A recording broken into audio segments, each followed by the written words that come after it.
તમને કહું સાંભળો તો લાઈક ને ફોલો મીતુ કહેતો તો ટ્યુશન ની ફી ભરવાની છે. તો 5000 રૂપિયા લાવો. 5000 રૂપિયા? એવા કેવા ટ્યુશન માં જાય છે 5000 રૂપિયા જોઈએ ને? અમે તો 200 રૂપિયા ભણી લેતા. હવે તમને શું ખબર હોય કેટલી છોકરાઓની ફી હોય? કોઈ દી ગયા છો ભરવા? દિવસે ને દિવસે મોંઘવારી કેટલી વધતી જાય છે ઈ ખબર છે? क्या बात कर रहे रे बाबा? આપણી શેરીના નીતા ભાભી છે ને એની છોકરીની તો 10000 ફી છે. બોલો શું વાત કરશો? यही नहीं अभी और सुनिए હે મીતુ, आप भी ठीक करके देता हूँ। પપ્પા બોલો ને. એલા તું એવા તો કેવા ટ્યુશન માં જાશો? 5000 રૂપિયા ફી છે. 5000 રૂપિયા?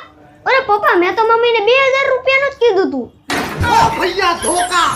क्या मुस्कुराहट है। અને ઈ તો નાના ભાઈનું ટ્યુશન હારું. બેટા કરવા અહીંયા તો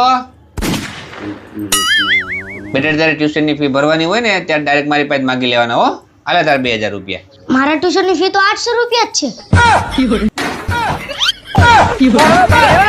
હે ભગવાન, આ બધા લૂંટેરા તમે મારી ઘેર જ મોકલ્યા?